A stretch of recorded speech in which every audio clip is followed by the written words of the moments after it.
Baik, Assalamualaikum warahmatullahi wabarakatuh. Saya Hirza Girasalia dengan akhiran NIM 4049.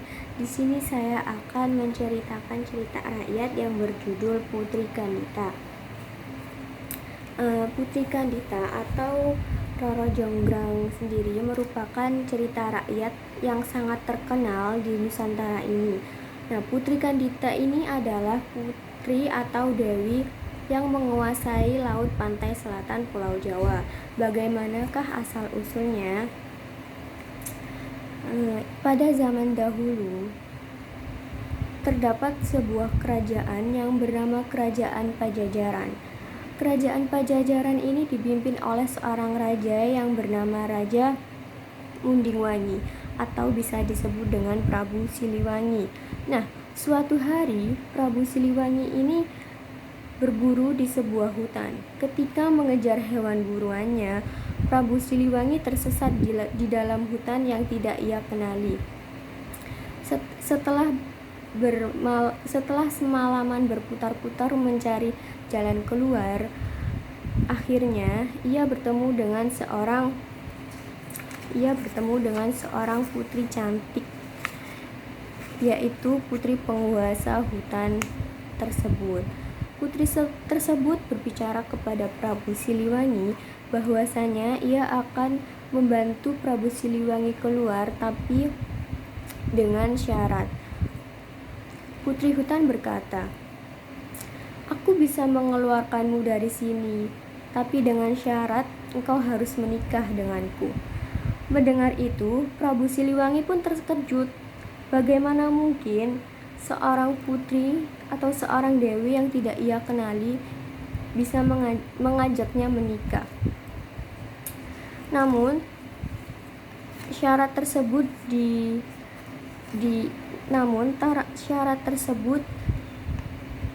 diiakan oleh Prabu Siliwangi. Akhirnya Prabu Siliwangi pun menikah dengan putri hutan.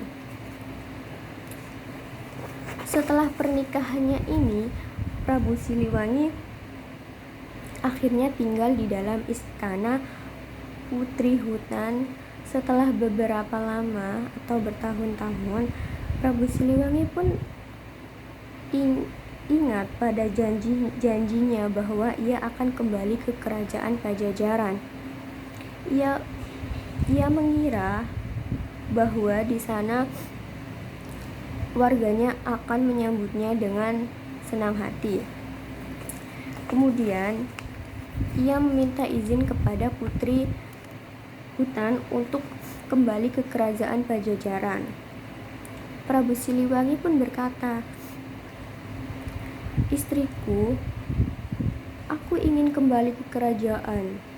Aku sudah berjanji kepada wargaku bahwasanya aku akan kembali setelah aku berburu di hutan." Putri hutan pun mengiyakan tawaran Prabu Siliwangi untuk kembali ke kerajaan Pajajaran. Akhirnya putri hutan pun mengantarkan Prabu Siliwangi keluar dari hutan. Setelah sampai di luar hutan, putri hutan berbicara kepada Prabu Siliwangi bahwasanya Prabu Siliwangi tidak boleh lupa kepadanya dan harus menjenguknya beberapa saat lagi. Putri hutan pun berkata, "Suamiku, janganlah sampai engkau lupa kepadaku. Sesekalilah engkau menjengukku di sini." Prabu Siliwangi pun berkata, "Baik istriku, aku akan menemuimu jika ada kesempatan untuk berburu lagi." Kemudian Prabu Siliwangi pun sampai di kerajaan Pajajaran. Prabu Siliwangi disambut meriah oleh rakyat Pajajaran.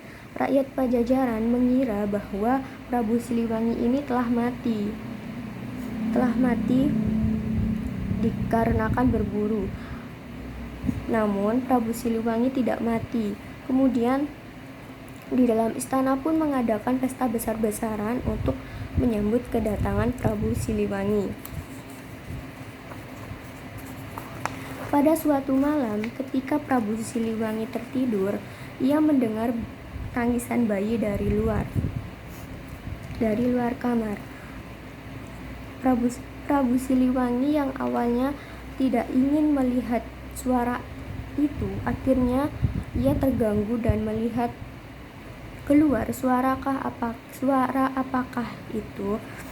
Ketika sampai berada di luar, Prabu Siliwangi melihat seorang bayi pada pojok kanan bawah pohon. Ia berjalan menghampiri bayi tersebut. Kemudian ketika ingin menggendong, datanglah seorang wanita yang sangat cantik yang tidak lain yaitu istrinya, yaitu Putri Hutan.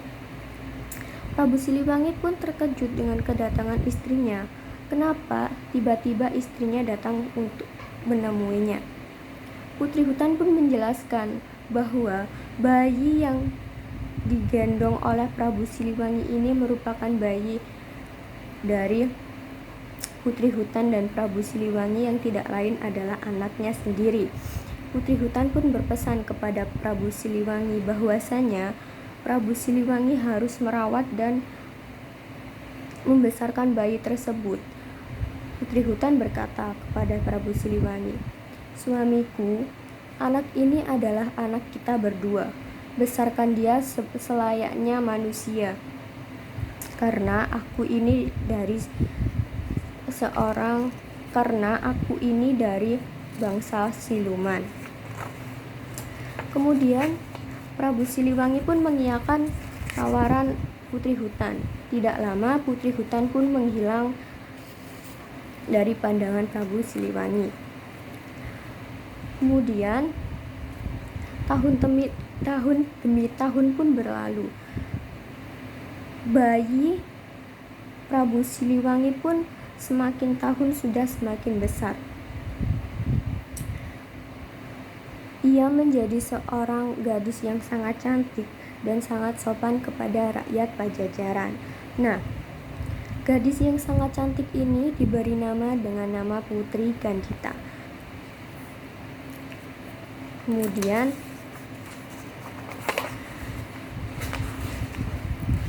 setelah Prabu Siliwangi sadar bahwa putrinya sudah besar, ia pun berpikir bahwa siapa yang akan mendapat takhta kerajaan ke depannya. Ia sadar bahwasanya ia memiliki seorang putri, namun dalam dirinya ia bertekad bahwa tahta kerajaan harus turun kepada seorang putra. Untuk keinginannya terkabul, Prabu Siliwangi pun meminta izin kepada Putri Gandhita, yaitu anaknya, untuk menikah lagi. Akhirnya Putri Gandhita pun memberikan izin kepada ayahnya untuk menikah lagi. Prabu Siliwangi pun menikahi seorang putri dari kerajaan seberang, yaitu yang bernama Dewi Mutiara. Setelah beberapa bulan menikah, akhirnya Dewi Mutiara pun hamil, yaitu anaknya seorang putra. Keinginan Dewi Mutiara pun semakin aneh-aneh. Dimulai dari ia meminta makanan yang sangat enak di kerajaan. Dewi Mutiara pun memerintah Raja Prabu Siliwangi untuk memerintahkan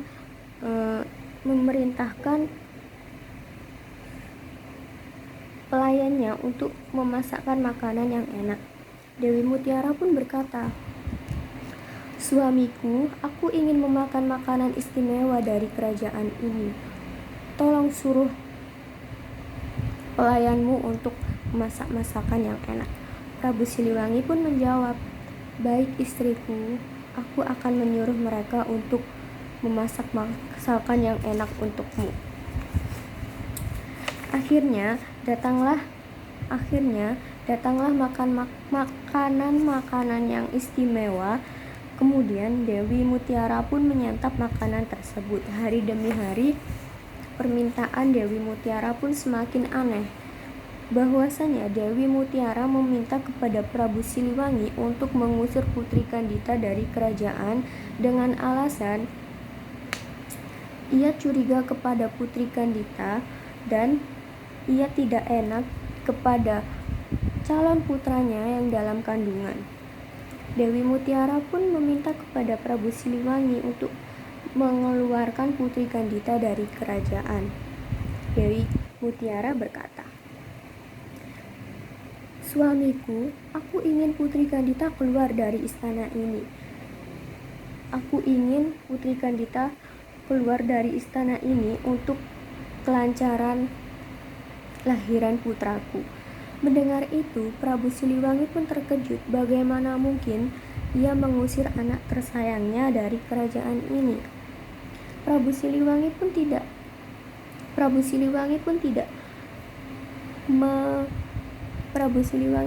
mengiyakan atau mengabulkan permintaan istrinya kali ini, karena Putri Kandita merupakan gadis atau putri tersayangnya dari istri pertamanya. Mendengar itu, Dewi Mutiara pun sangat marah. Bagaimana mungkin suaminya tidak ingin mengabulkan permintaannya? Akhirnya ia pun berpikir bagaimanakah caranya bahwa ia bisa mengeluarkan Putri Kandita dari kerajaan Pajajaran. Setelah berpikir cukup lama, Dewi Mutiara pun mendapatkan ide untuk mengusir Putri Kandita, yaitu Dewi Mutiara pun mendatangi seorang ahli sihir untuk membuat badan Putri Kandita menjadi bau tidak sedap dan dipenuhi kudis. Dewi Mutiara menemui ahli sihir di belakang kerajaan lalu berkata, "Apakah kau bisa membuat Putri Kandita menjadi tidak enak badan dan badannya dipenuhi dengan kudis? Jika kau bisa membuat Putri Kandita tersebut, aku akan memberikanmu hadiah yang sangat istimewa." Kemudian ahli sihir tersebut menjawab bahwasanya ia bisa membuat Putri Kandita menjadi tidak enak badan atau badannya tidak bau sedap dan badannya dipenuhi dengan kudis. Pada suatu malam ketika Putri Kandita tertidur,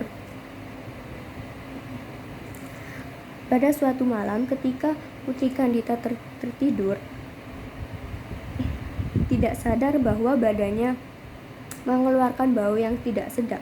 Seisi ruangan dipenuhi dengan bau badan Putri Kandita. Namun Putri Kandita tidak sadar karena ia tertidur dengan lelap. Di keesokan harinya ketika ia terbangun, betapa terkejutnya ia melihat badannya yang dipenuhi dengan kudis. Putri Kandita pun terkaget-kaget dan menangis melihat badannya. Apa yang terjadi dengan badanku? Kenapa badanku dipenuhi dengan kudis? Ada apa denganku? Ayah, kenapa dengan aku? Putri Kandita pun menangis. Kemudian Prabu Siliwangi yang mendengar hal itu pun memanggil tabib hebat di seluruh negeri, tetapi tidak ada satupun tabib yang berhasil menyembuhkan Putri Kandita karena penyakit Putri Kandita ini bukanlah penyakit yang wajar. Prabu Siliwangi pun tahu bahwasanya penyakit putrinya ini merupakan bukan penyakit yang wajar. Ia tahu bahwa penyakit putrinya ini disebabkan oleh orang yang membenci putrinya dan ia melakukan sihir kepada putrinya.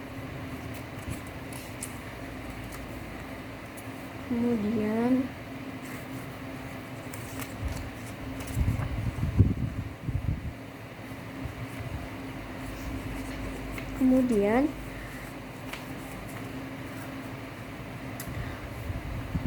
tidak dilewatkan kesempatan ini oleh Dewi Mutiara, bahwasanya Dewi Mutiara ini meminta lagi kepada Prabu Siliwangi untuk mengusir Putri Kandita dengan alasan bahwasanya Putri Kandita akan digunjing atau dijadikan oleh bahan omongan oleh rakyat Pajajaran. Mendengar hal itu, Prabu Siliwangi pun tidak mau putri kesayangannya itu dijadikan bahan omongan oleh rakyat Pajajaran. Dewi Mutiara pun memberikan saran bahwasanya Putri Kandita harus keluar dari kerajaan karena ia tidak ingin bahwa penyakit Putri Kandita ini akan menular ke kerajaan. Mendengar hal itu, Prabu Siliwangi pun dengan berat hati meminta Putri Kandita untuk pergi dari kerajaan melewati pintu belakang. Akhirnya Putri Kandita pun pergi dari kerajaan melewati pintu belakang. Putri Kandita sangat sedih bahwasanya kenapa ia diusir dari kerajaan tersebut.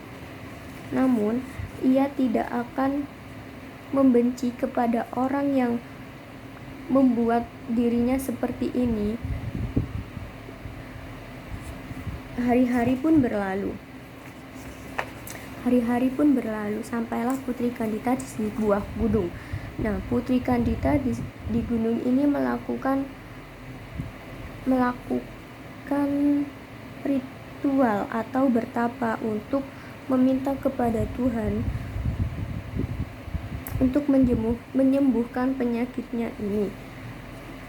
Setelah beberapa lama bertapa, akhirnya muncullah suara, "Pergilah ke arah selatan dan ceburkan dirimu ke dalam lautan."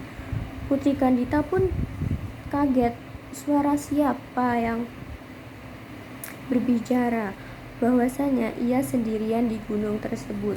Kemudian Putri Kandita pun menjawab, "Siapakah engkau?" Suara itu pun menjawab lagi, "Aku ibumu. Pergilah ke pantai selatan dan ceburkan dirimu ke sana." Akhirnya Putri Kandita pun berjalan ke arah pantai selatan. Setelah berminggu-minggu atau berhari-hari Putri Kandita berjalan ke arah pantai selatan, tidak dibekali dengan makan dan minum. Sampailah Putri Kandita di pantai selatan. Di sana ia melihat bahwa ombak pantai selatan tersebut sangatlah besar. Ia tidak berani untuk menceburkan diri ke dalam pantai. Suara itu pun kembali berbicara, "Ceburkan dirimu ke pantai dan lihatlah pada tubuhmu." Akhirnya Putri Kandita pun menceburkan diri ke dalam pantai. Ia mulai memasuki air dalam sedikit demi sedikit. Tidak lama, Putri Kandita pun terkaget bahwa badannya yang dipenuhi dengan kudis berangsur sembuh dan bahkan badannya itu menjadi sangat harum. Putri Kandita pun sangat senang bahwa badannya kembali seperti semula dan ia juga memiliki kekuatan dari pantai selatan ini. Akhirnya Putri Kandita pun tidak ingin kembali ke kerajaan karena di kerajaan masih ada orang yang sangat membencinya. Ia akan hidup di pantai selatan dan membuat kerajaan di pantai selatan.